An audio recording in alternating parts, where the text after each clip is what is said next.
Hello, Sam Marks here.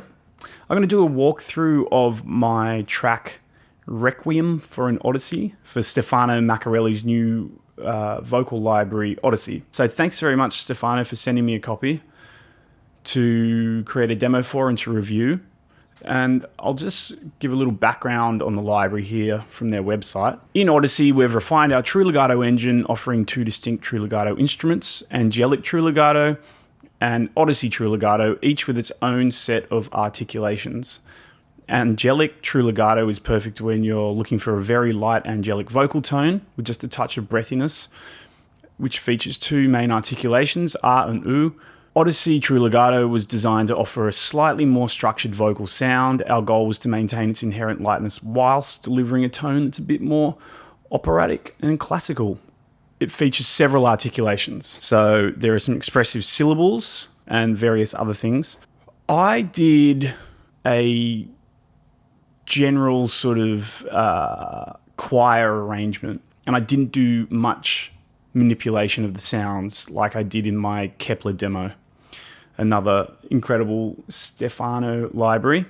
But this library is so incredible out of the box that I felt like I wanted to just present the library, basically, and to get a very ethereal choir arrangement or chorale or whatever you want to call it.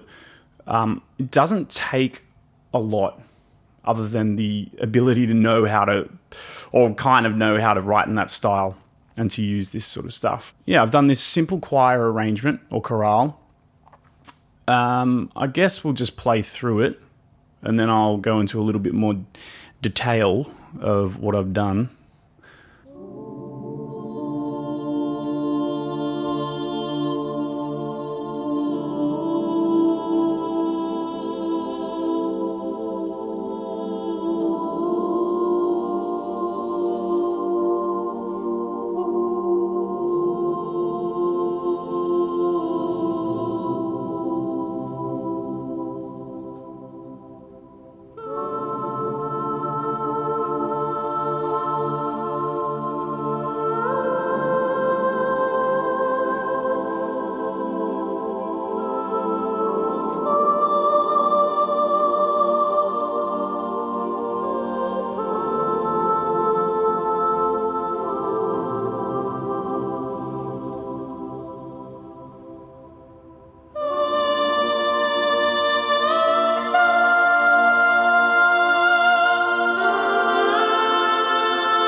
Okay, so from memory, the only reverb that I added was cinematic rooms to the angelic true legato, just to get it to fit into a space that feels similar to the inbuilt reverb on the other legato.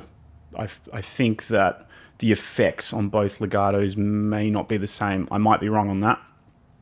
But if we look here, the effects, you've got basically like a reverb amount and then a delay effect. And the more delay effect that you add, the more intense the effect becomes with various sort of panning and spatial things going on. So yeah, basically, otherwise this is all, it's basically out of the box. which is very different to what I did with my Kepler track, because the Kepler environment, it was so much fun to create sounds and manipulate the sounds that were in there. And it will be in this library too, but I just wanted to write something pure and in that sort of style. So I haven't got too much going on. I have a few of these legato instruments in the arrangement. So I basically got one main one on the angelic true legato, and I have one main one on the Odyssey true legato. And with the other patches, the other instruments, I'm using those to highlight specific lines that I think that should stand out a little bit more, basically in the counterpoint and the polyphony. And otherwise, I'm using these three patches in slightly different ways. So I've got this angelic texture, which I'm using as a background pad to glue everything together, which sounds like this. Again, I'll just play the audio.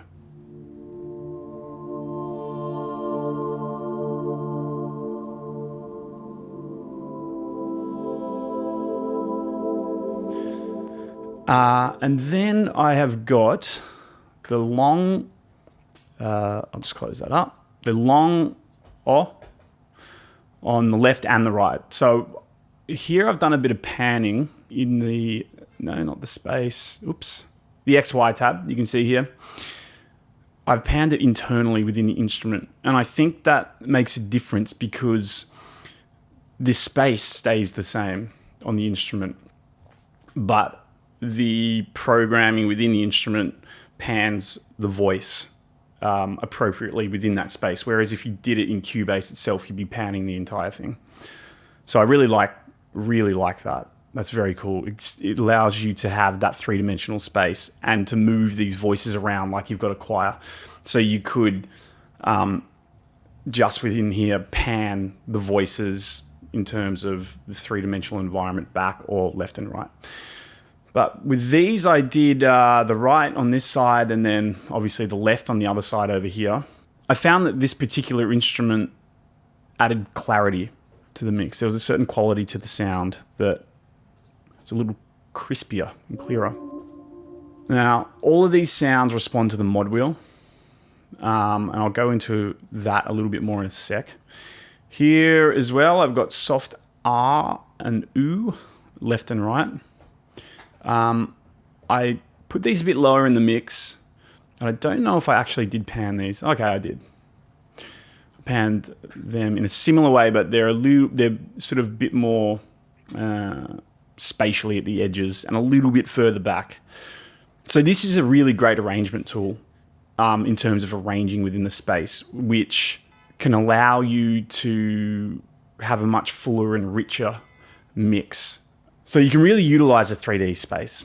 Obviously, it's important to think about arrangement when you're doing an orchestral mix and stuff, but it's really important with a library like this as well, where you've got textures and stuff, because it makes the whole thing feel more human if you have these really amazing textures popping up in different places, you know.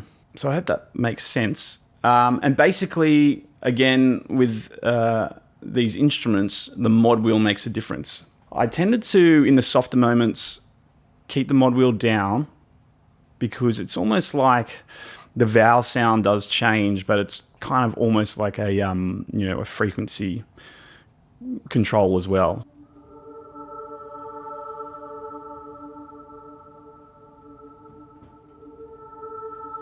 And that's the mod wheel up.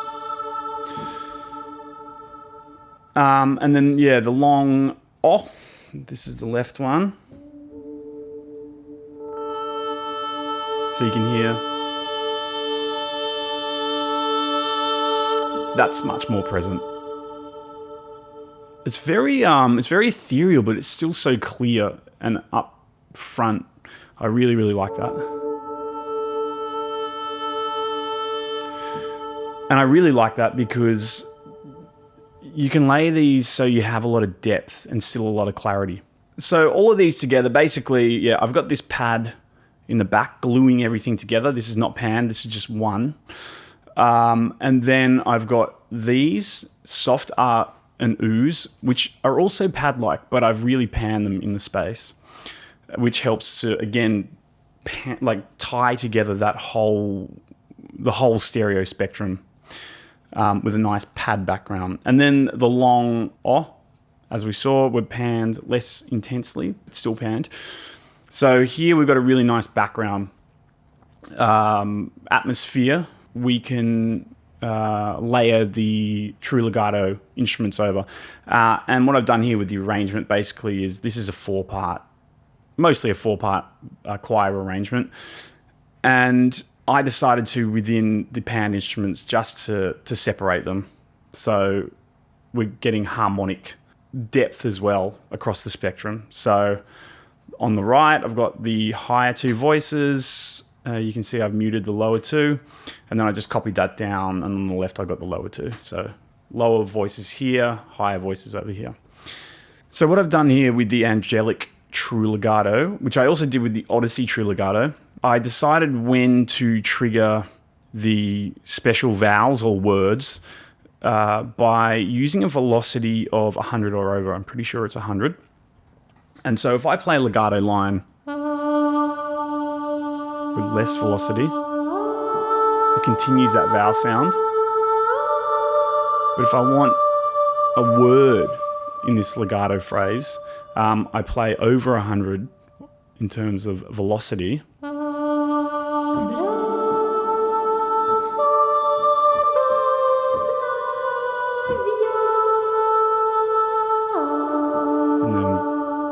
Any continuation of the vowel, the legato vowel, is just less than 100. I mean, that's just amazing. That's really amazing.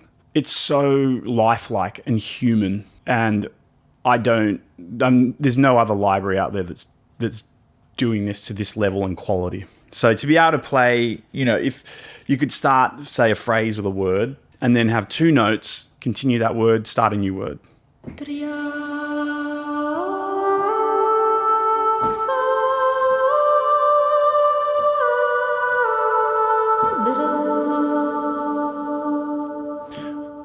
Obviously, that's not a realistic phrase in terms of length, but you get the idea. It's really incredible.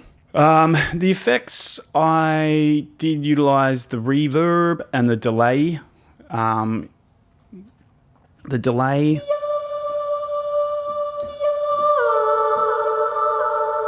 And here it goes pretty crazy if you go over there. So I just mucked around with that until I was happy. And yeah, again, added my cinematic rooms here just to allow it to feel within a similar space to the angelic true legato.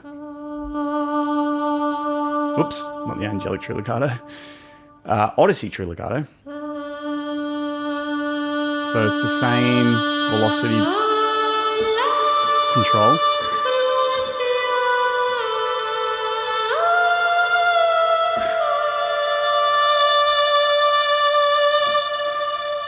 And I did, with the effects here, a slightly different arrangement, but all to taste. I wanted to have a very ethereal style track because I think this library lends itself well to that. So I went a bit crazy with the effects, but you can have a very dry sound as well, which works.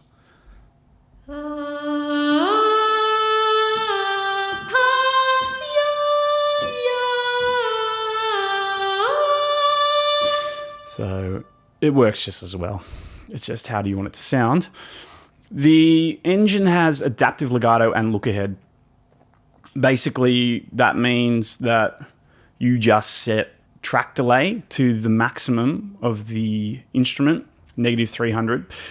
And the adaptive legato will then, with the look ahead, assess what's coming and decide how it's gonna maneuver through the notes, basically, for faster passages, slower passages, and you don't have to worry about things going in and out of time, which they can do when you're mucking around with track delay. So it seems to be a new feature that I can only think of one other library that I've got that is doing something like that, but to have this on a vocal library is unbelievable because it's so hard to get a real human sounding voice. And there's a lot of humanistic elements in this library. For example, let's go to...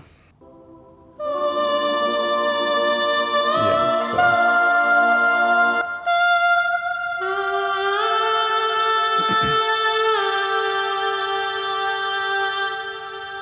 when it goes up.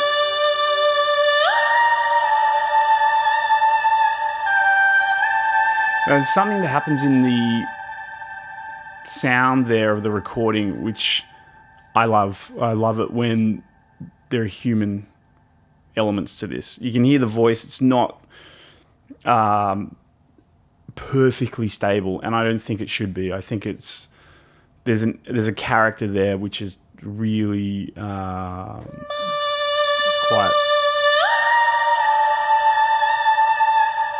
on that note, on the A, that I think just sounds human. That's what we want. We want to sound human with these things, with these vocal libraries, and I think that sort of a thing is excellent. It's tremendous. So yeah, there's also the key switches here.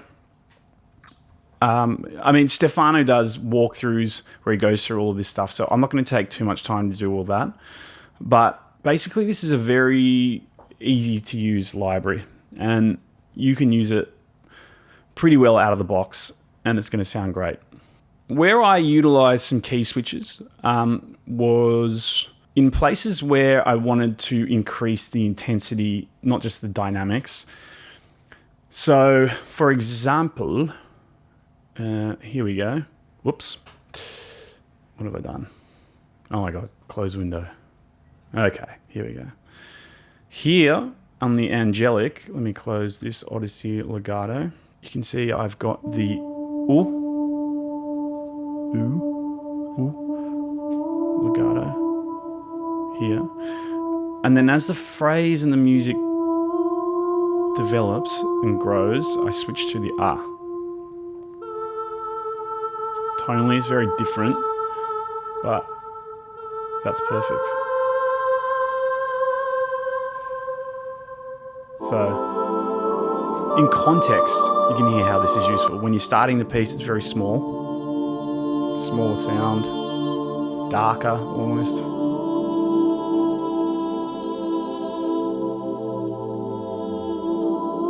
And I've got the Odyssey True Legato down here doing an ooh as well. Doing a bit of polyphony and counterpoint. And now the track expands with the ah. Just lovely.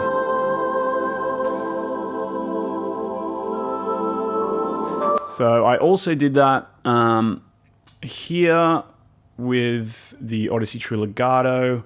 When we get to this bigger phrase, it switches from ooh to ah.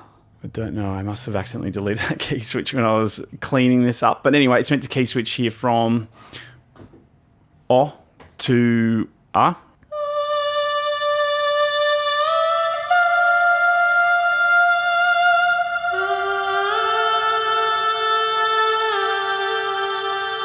Legato is just crazy.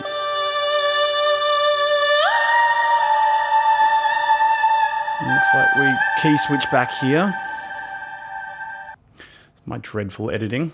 And then back here at the end, I go back to the ooh to tighten things back up in terms of intensity. Or the oh. Sorry, I keep saying ooh.